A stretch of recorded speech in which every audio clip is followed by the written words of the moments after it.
Hi, and welcome to the special episode of. God damn it! I forgot what the name of the.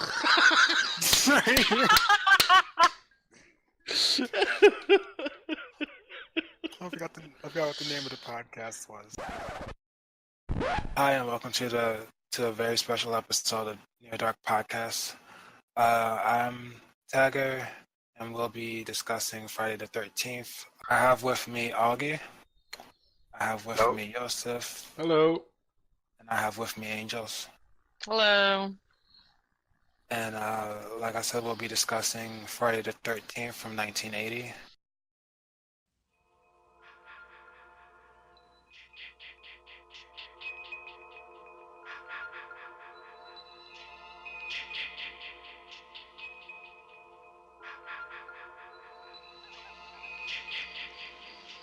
Hello? Who's that?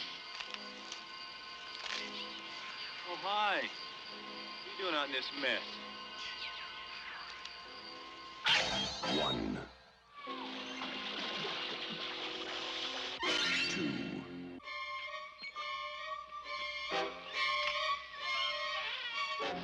you're doomed. You're all doomed. Three,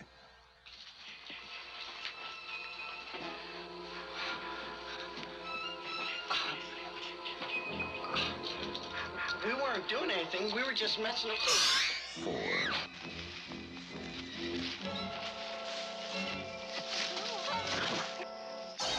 five, six,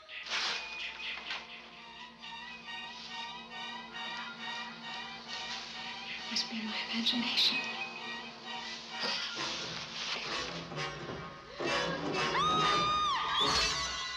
seven, Can I help you?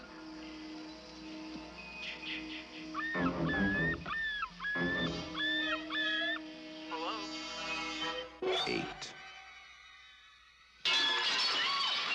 nine,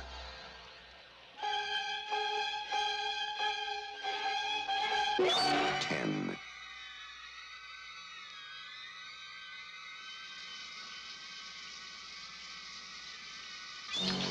11,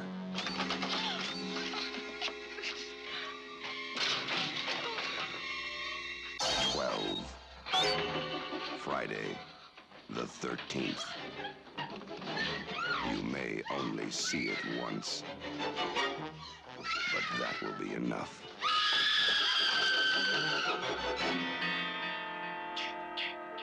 Friday, the 13th.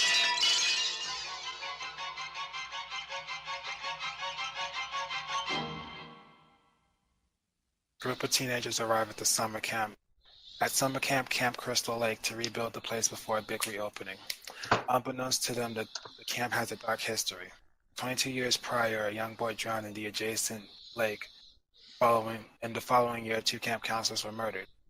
No one was ever caught, and several years have passed since the attempts of the reopening was made. But thanks to some mysterious fires and poisoning of the water, it remained closed until now. However, someone has decided that the camp should not open this year either, and it won't take long until the group of counselors begin to decline in numbers. Who will survive this night of terror, and what will be left of them on Friday the 13th? This is my first time ever watching this movie, and I've got to say I really enjoyed it. It was a really good movie, but I felt like there were some scenes before the killing happened that really didn't need to be there.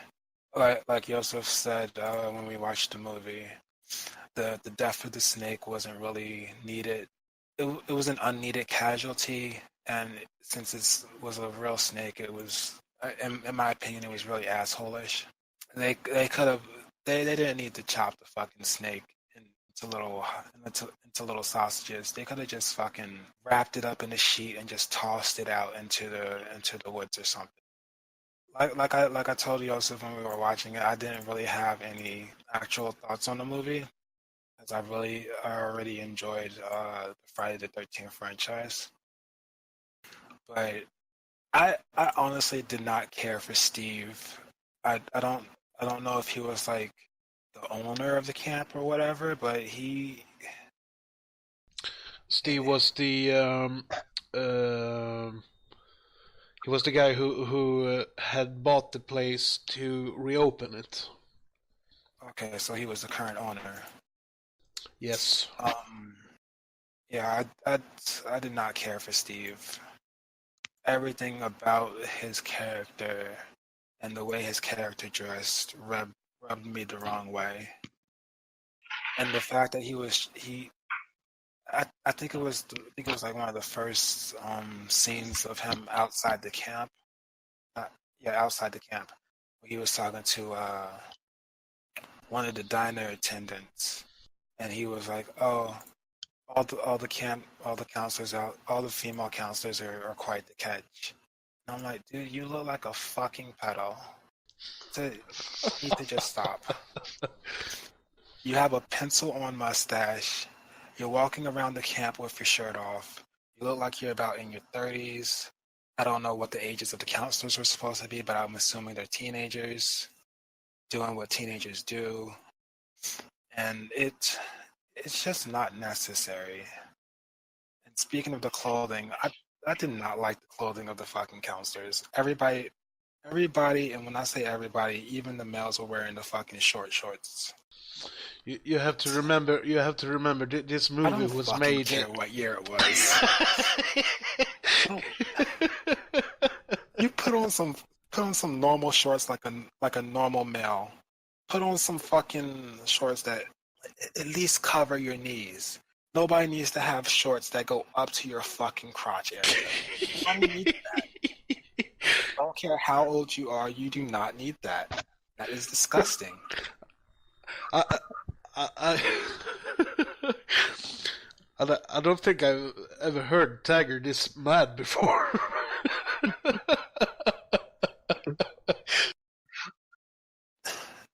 It upsets me to a degree that I did not know existed.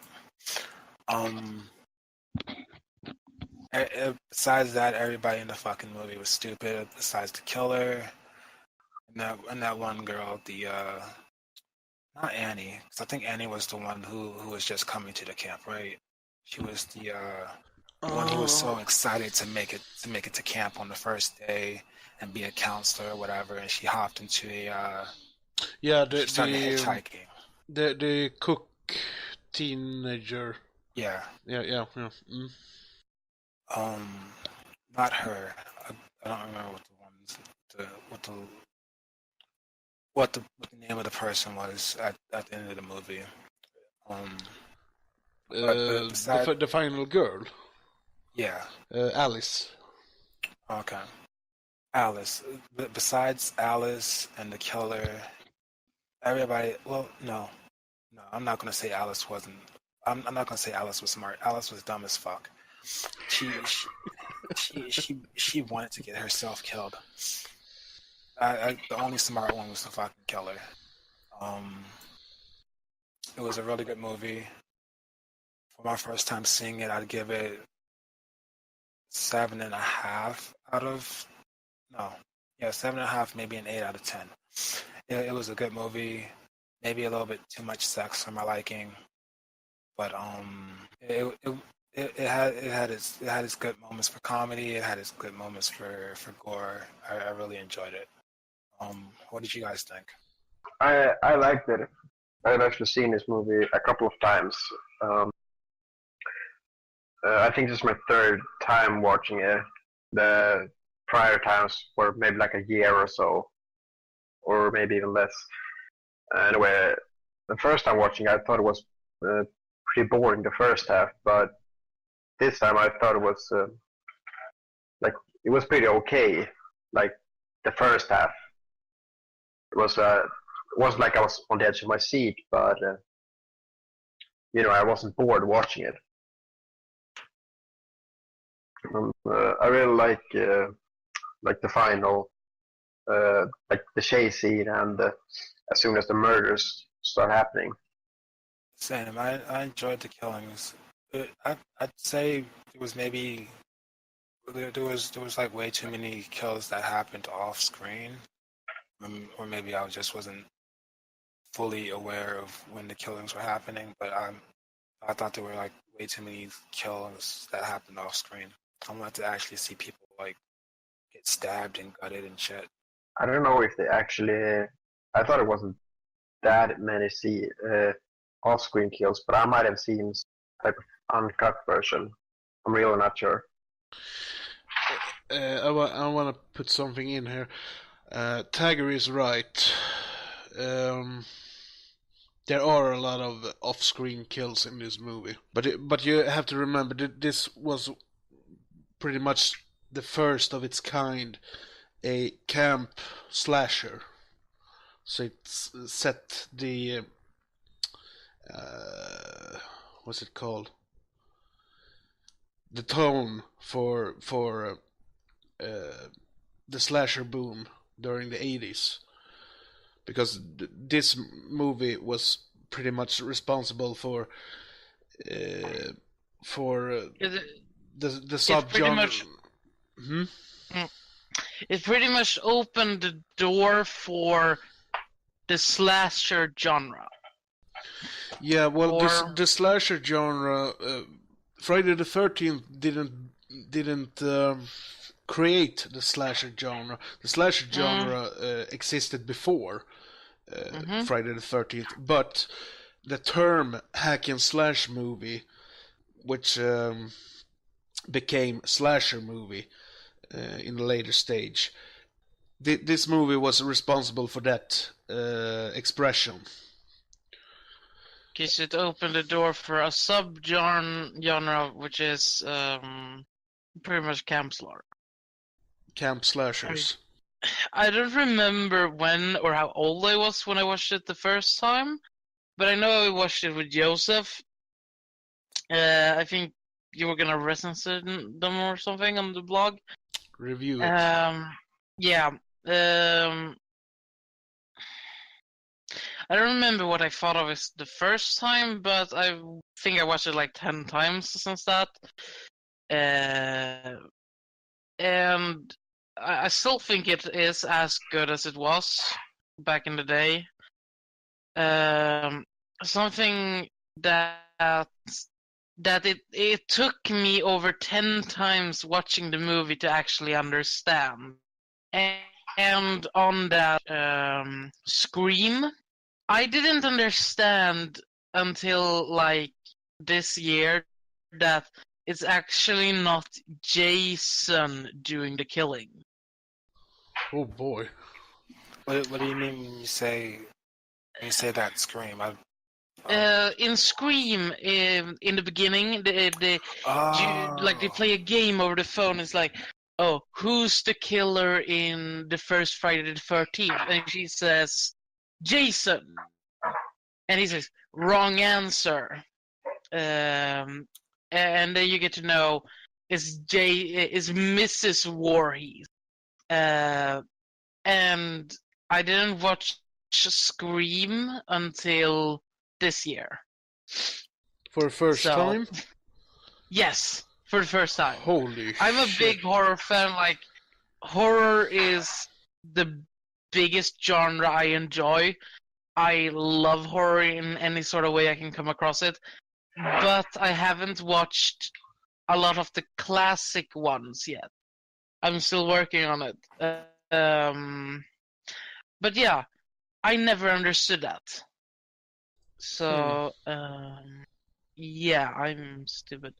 But I do agree with the snake thing. They could actually have cut the whole thing with. I fast jumped through it before we started, and it's like, okay, that's like, what, 2-3 minutes they can cut out of the movie, because it doesn't move anything forward. Yeah, it doesn't add anything to the plot. Yeah, and I would have loved to see more killings on screen. I love seeing the body count go up. Besides, I think it's a very good movie. I would say a solid 8.5 out of 10 dead bodies. I would recommend it to anyone who wants to watch a slasher. How many dead counselors did you give it, Ogge? 8. 8. 8 of 10. Alright. Well, first off, Friday the 13th, the original movie, is for me a masterpiece. It wasn't, however, the first slasher movie I saw. The very, very, very first slasher movie I saw was actually the 5th part in this franchise, Friday the 13th, A New Beginning. And it took about a year after I saw the 5th one before I saw this one on a heavily cut Swedish rental VHS. And after that I saw 2, 3 and 4. And it took about 8 years before I saw the first movie uncut. And I loved it. Since I saw it uncut for the first time, I loved it. Okay, like all of you have said already, the snake killing scene is completely unnecessary. From what I've been reading about it, it wasn't even in the script. It was just something they came up with during filming, and it was purely because, well, padding out the time, nothing else. Did any one of you catch the truck driver's name? I think I ended up spelling it wrong when you asked me the first time, but I believe it was like Enos or something. Yeah, Enos, which sounds a lot like anus. So this poor man must have Friday the 13th each day. Or you just have very childish humor. That Go with is that. the question we all gotta ask. Probably. Well, you guys have pretty much said everything there is to say, because the whole movie is just a body count. It's just the concept is very simplistic, and it's just a story. Oh well, there isn't really much more to add to everything you guys have said. It's pretty much. Go ahead. It's pretty much a sad story about a disabled boy who drowns. His mother is seeking revenge, and that starts the whole franchise of Friday the 13th with Jason. Wow, way to spoil the fucking movie.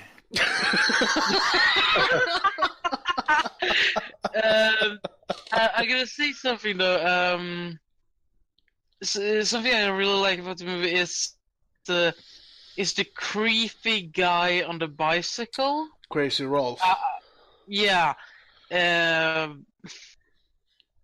He says something. I think it's the first one. You're all doomed. Yeah, You're exactly all that doomed. part. A good movie quote. So yeah, and the moral of the story is really don't become a counselor at a fucking camp, and do not hitch rides with strangers. Okay.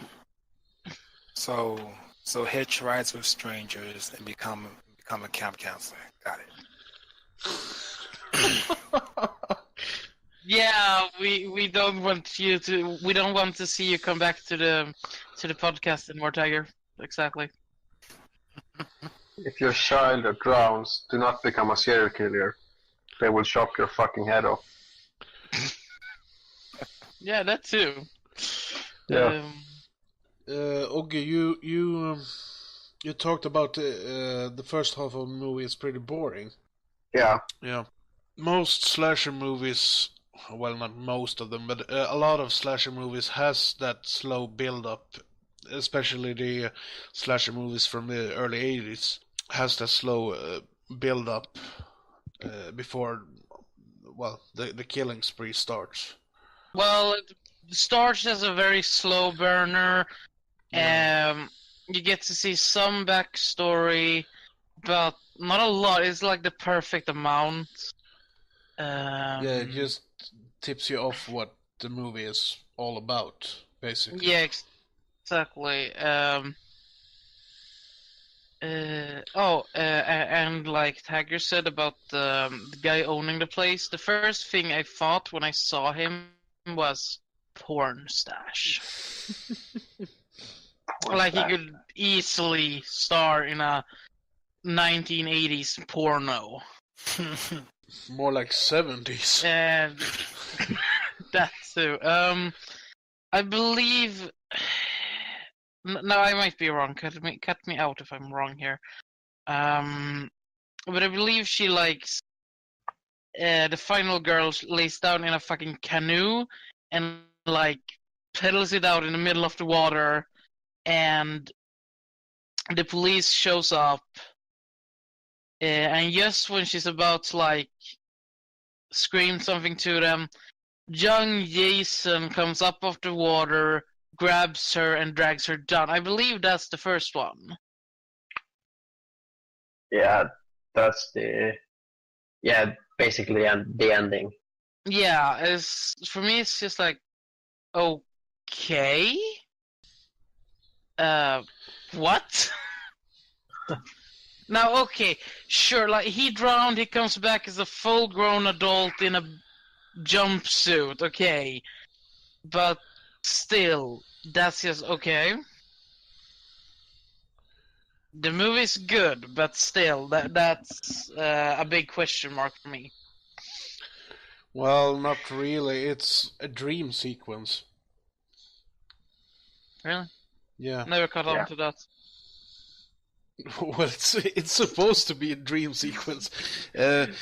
Sean, Yeah, she wakes up right after in the hospital. Yeah, Sean S. Oh, right. Cunningham has even stated it that the whole last dream sequence part of the movie is basically a ripoff from Carrie, the last thing that happens in that movie.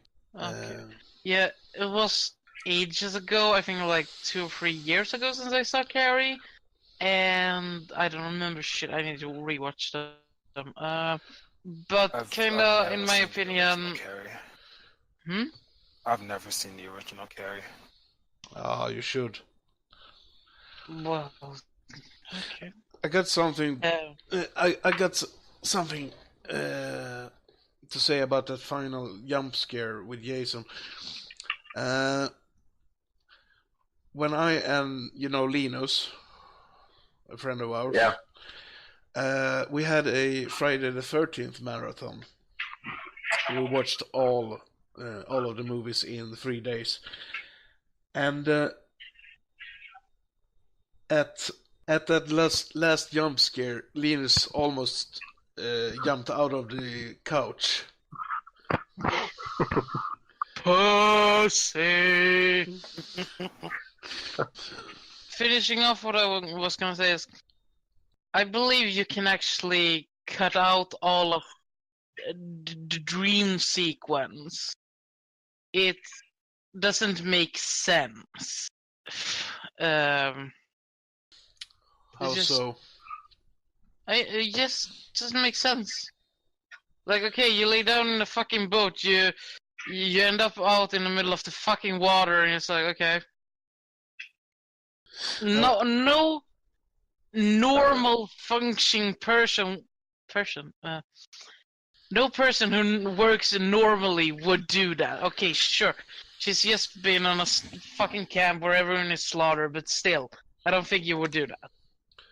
That's unlogical. My I think the only thing that I had an issue was that too, but I think it was for a different reason. Like, why is it? Okay, maybe I just missed something, but why is it that she dreams about Jason?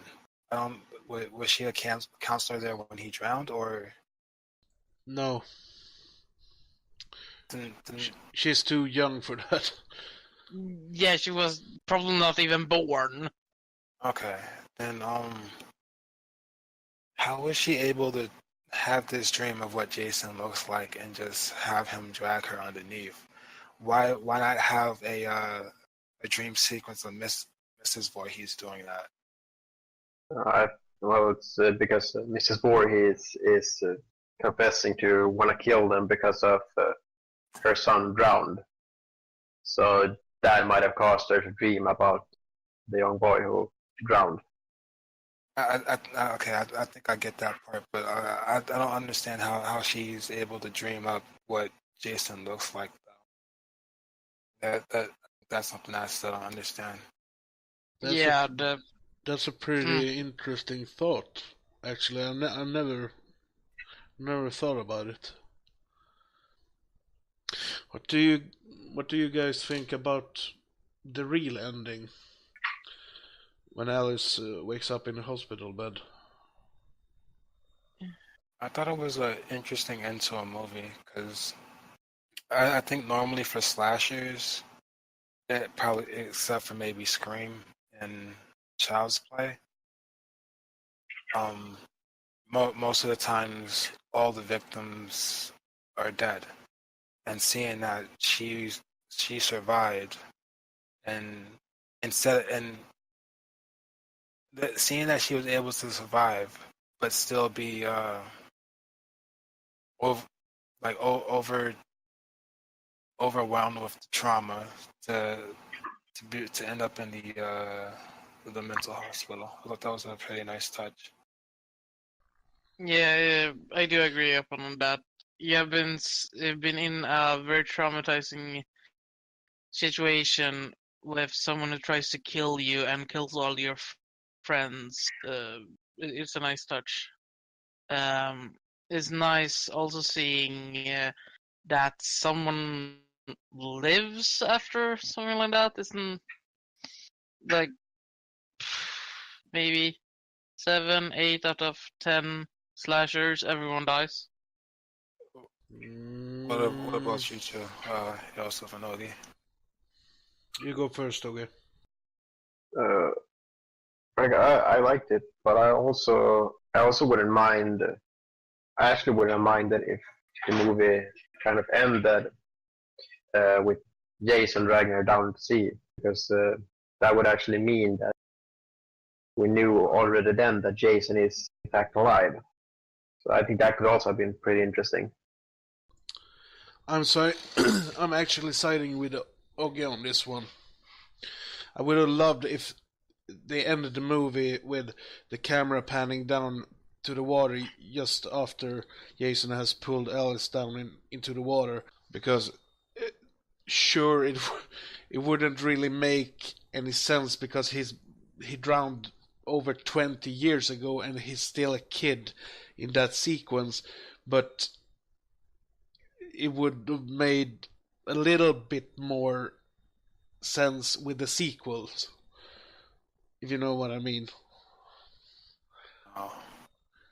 No.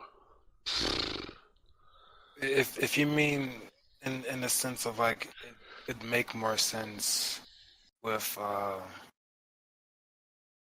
with him aging, I guess I can understand that, but it wouldn't make sense for that weird lack of the missing 10 years or so between when he died and when he appeared in the when he pulled her down into the lake. It was actually 22 years. I know, but what I'm saying is he, I'm, the 22 years passed, but when he pulled her out of the water, it didn't look like the 22 years had passed on his body Yeah, exactly. from still being young. So it wouldn't. If you mean like it would explain later on, like maybe if they had given it some extra love or whatever, and explained why he didn't age when he was still in the water. Yeah. Well, the best would have been if there was if he like was grown up when he pulled her from under the water.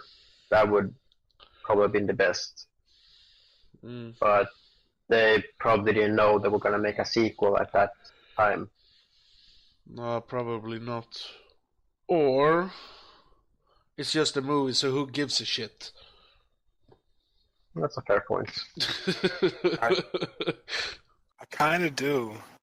'Cause if like I feel like if I really want to enjoy something, it has to make some type of sense. So the missing years on his body from 22 years he spent underwater is bothersome, I guess. But that's just me being nitpicky. Did you guys have any like favorite scenes or characters that you wanted to talk about? Yeah, I got a couple of things. The first thing, Kevin Bacon's death scene, the arrow through the neck. What do you guys think about it? It was good. I feel like I missed that kill. I'll probably go back and I'll try and find it. I don't think I saw that kill when we watched it. Okay. I forgot that Kevin Bacon was in the movie. It is a good movie. I watched it so much. I didn't have the time to rewatch it. But I have a slight picture of it in my head, and yeah.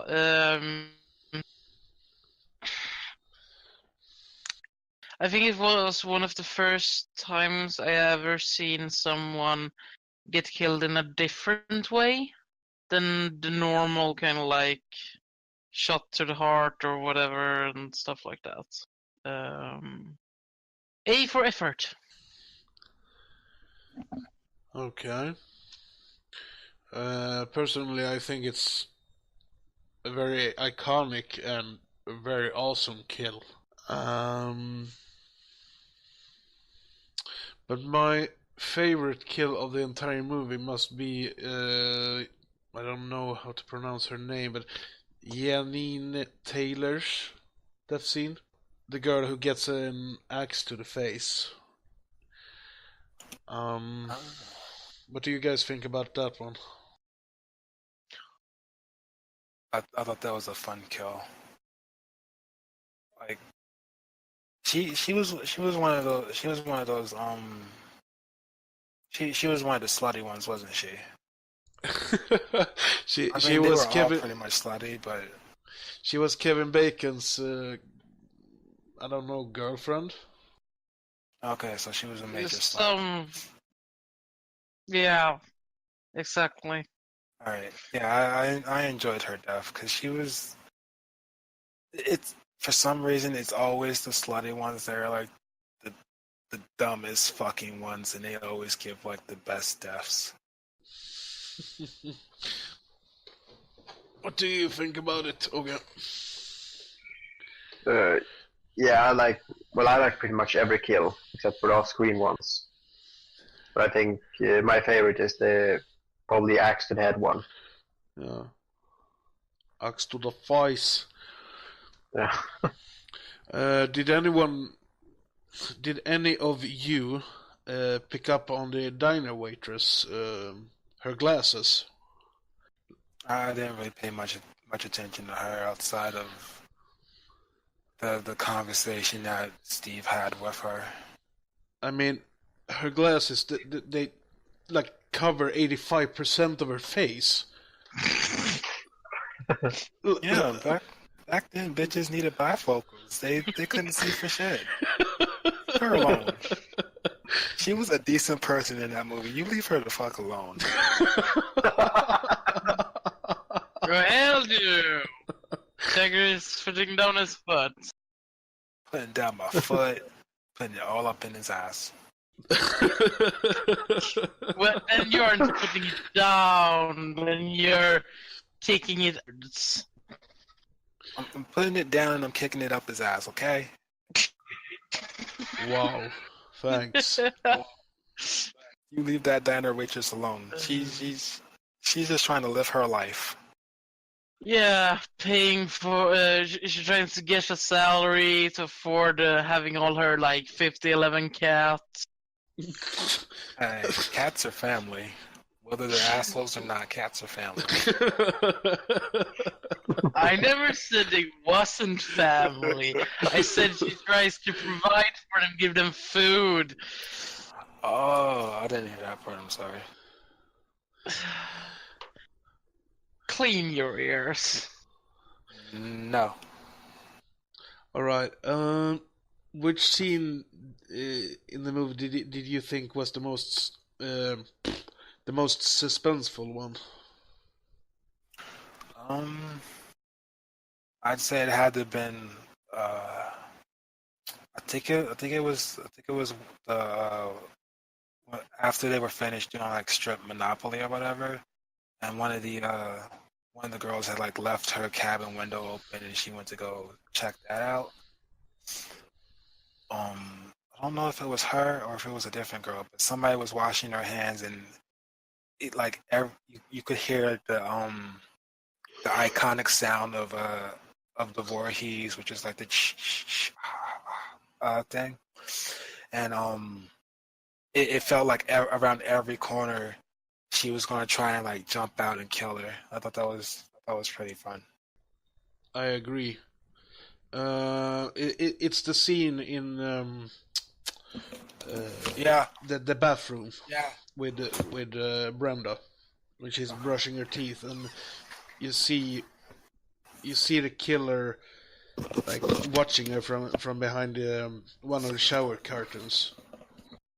I don't have any Sorry. sort of moment like that since I'm trying to remember everything.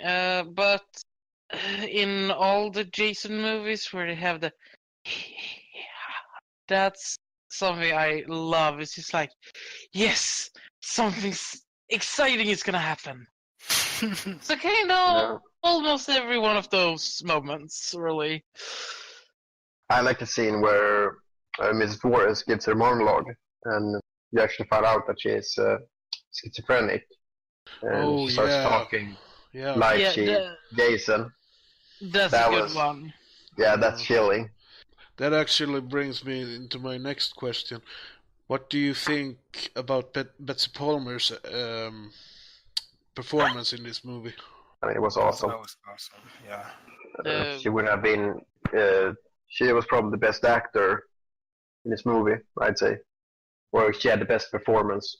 Yeah, she acted all cold-blooded, and it's like it really felt like she was seeking the revenge for Jason. It's like it felt very real when she was explaining like what the counselor had done and what happens to Jason, everything like that. She feels very real.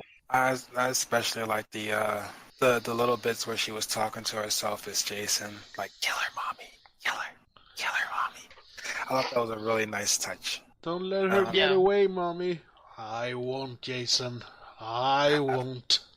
I don't know if that was part of the script or if she ad-libbed that, but that was fucking amazing. Yeah. We could put in some movie trivia here. Betsy Palmer. She died, I believe. Yeah. 2 or 3 years now. 2015. Yeah. There are actually several people who has passed away since 2000. I got one last thing I want to talk about before we go into background. Even though I love Betsy Palmer in this movie and her performance as Mrs. Voorhees, I think the whole thing about Mrs. Voorhees is a sheet, because the movie is basically a whodunit, which is an unknown killer or a masked killer stalking teens kind of slasher movie, and we don't get to see Mrs. Voorhees until like the last 15 minutes of the movie. She should have been like if she was in the background in the diner or something earlier in the movie, just so you've seen her before. It would have been more of a shock when she appears. It's like, okay, who's that? Yeah, I agree.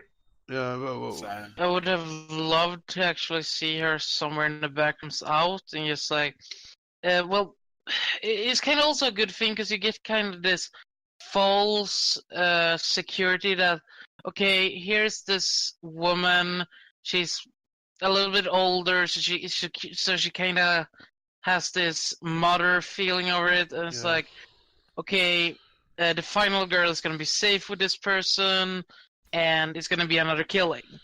But then it just snaps around and it's just like, okay, this is the killer.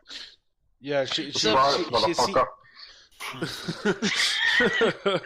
It's kind of like 50-50 for me. I would love to have seen her in the background somewhere, but on the same time, Price is good. I would have preferred if she appeared like earlier in the movie, just for a minute or two, just so that you know that, okay, she exists. Yeah, exactly, and that doesn't just pop out of nowhere in the last 15 minutes, because it basically screams killer because of the whole whodunit concept of the movie. I don't know. I'm kind of torn now because both you and Angels made good points. We're like Angels enjoyed it because Mrs. Voorhees, instead of being somewhere in the background, she came up and she provided this false sense of security. But I also get your point where it's like it definitely rings killer, so she should have like at least been somewhere in the movie. I like both points. I honestly I could go either way. Whether she just appears in the movie or if she made little appearances. I would have either or. I probably would have liked it still. Could put in another question here. If you wouldn't have known that Mrs. Voorhees is the killer, who would you have thought from the beginning would be the killer? Red herring.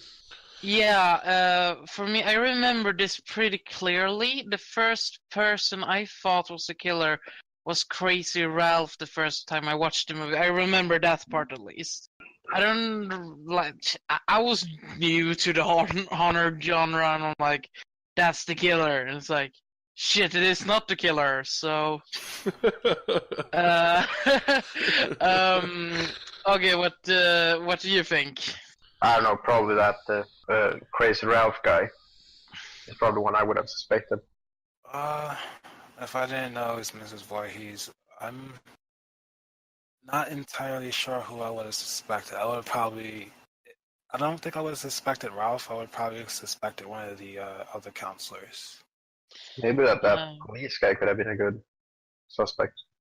Yeah. Now that I think about it. That would have been a perfect killer, so to speak. You've seen him, and then he appears in the end of the movie, like giving you a false security. Yeah, exactly.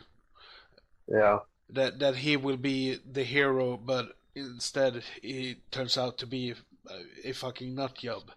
But I gotta say like this. Okay, I think it has been overdone after Friday the 13th. I don't think it was done that much before it.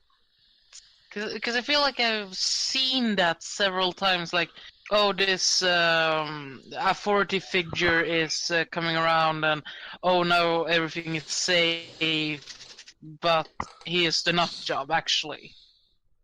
Yeah, that's a formula they used in a lot of slasher movies that came Yeah, out during the 80s.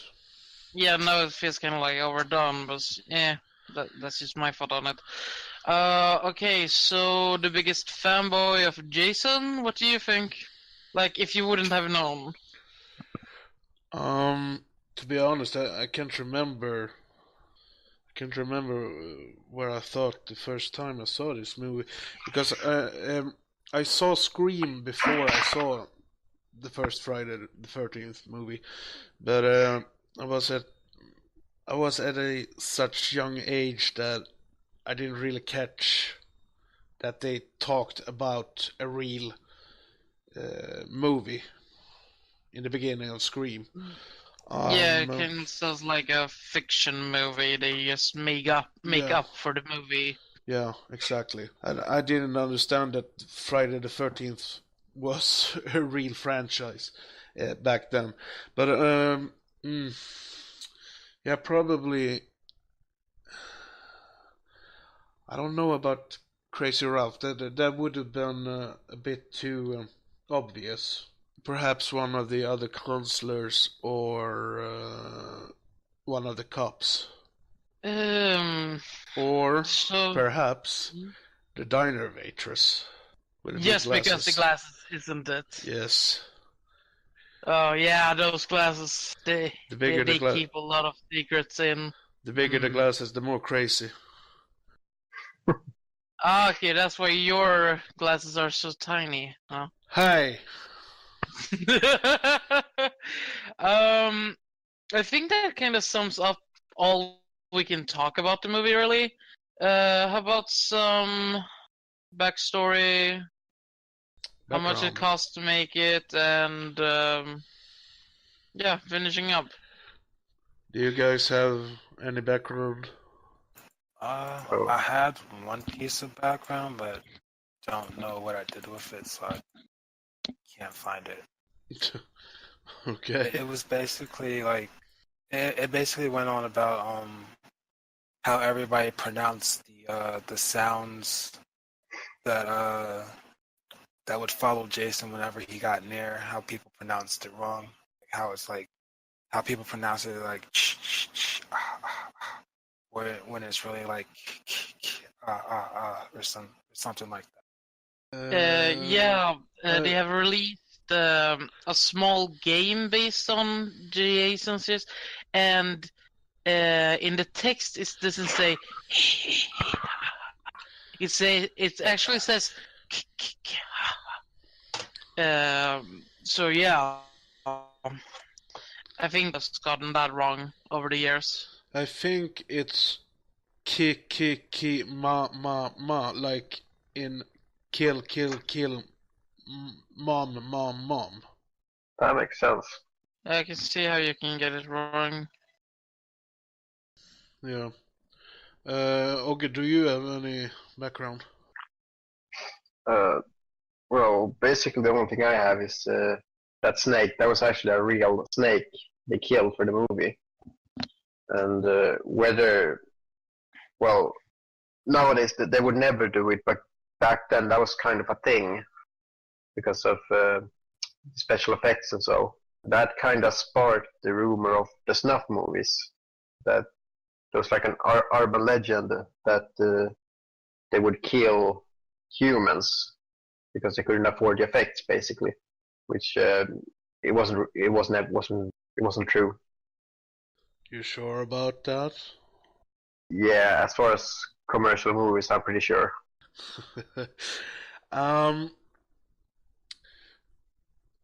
Back in the 80s and 70s, I guess, there were some Italian cannibal subgenre, well, cannibal movies.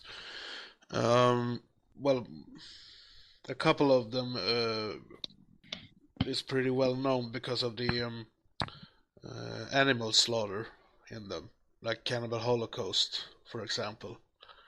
Yeah. And there were some movies made back in, I think it was the late 70s, exploitation movies that were sold as real snuff movies, just to get asses in the seats at the cinema. But yeah. I got no movie trivia. Movie. Background. Exactly. Because, again, as I said in the last episode, I was not told. Okay, well, I got a couple of things. I won't get it too deep into it, because there are two full-length documentaries called His Name is Jason and The Crystal Lake Memories, and there is also a book which the Crystal Lake Memories documentary is based upon. But the budget for the movie was approximately $550,000. The opening weekend in the US, it grossed $5,816,321, and it grossed about 39.5 millions in the US and about 59.5 million worldwide. Betsy Palmer said that if it were not for the fact that she was in desperate need of a new car, she would never have accepted the role of Pamela Voorhees, or Mrs. Voorhees. In fact, after she read the script, she called the movie a piece of shit. So, if it weren't for the fact that Betsy Palmer needed a new car, she would have never done this movie, which is a bit curious. And the last thing I want to tell you guys about is, do you guys know about Gene Siskel and Roger Ebert? Wait, say that again? Gene Siskel and Roger Ebert. Do you know who those two men were? I think I've heard Roger Ebert's name before, but not the other guys. Okay, Angels? No, I don't know. No. Okay. Well, Gene Siskel and Roger Ebert were two movie critics, and they were pretty well known for their TV show Siskel and Ebert at the Movies, I think it was called. They hated this movie so much that they gave away the ending, their review of the movie. Gene Siskel and Roger Ebert slammed it in a special edition of Siskel and Ebert called The War on Women, focusing on misogynistic slasher movies. However, this backfired, and it just boosted the ticket sales for the movie. And that's pretty much it for the background. Well, since we're done with the background and stuff, I would love to put in something that is fairly new, I believe. That I believe it was a diver that came across Jason's body in, I believe it is Crystal Lake? Yes. In US. It's not, oh shit, it's not a real body, but still you can go there and see Jason like he, pretty much like he would be in the movie, I guess. That was a really fun thing to come across, and it's like, who wouldn't have shit their pants if they dive somewhere and, oh shit, there's Jason! From shackled down to the bottom of the lake, right? Yes, correct. Hmm? I think it was the Jason from part 6. Yeah, probably. I believe it's the one with the chain around his neck and stuff. Yeah, that's part 6. I think they made a replica of that Jason and put him in at the sea, in the pond. So yeah, it was just really a fun thing. I want like that everyone knows about it or so on. But yeah, that's the only input I have on anything, I believe, right now. Was there anything else you guys wanted to say about the movie, or was that No, I think I'm done. Yeah, I'm done too. Angels? I believe I'm pretty much done. We've been recording for over an hour. Alright. Well, that wraps it up for tonight's episode. This was the episode, our special episode, Friday the 13th, 1880. I want to thank Angels, Ogge, and Josef for being here with me for this. And our next episode will be my pick, which is Cry_Wolf. I hope to see you all then. Yes. Say goodbye to the peoples. Goodbye. Goodbye, peoples. Bye. Wow, so enthusiastic. Bye. Better. Much. All right. Bye-bye. Bye. Bye.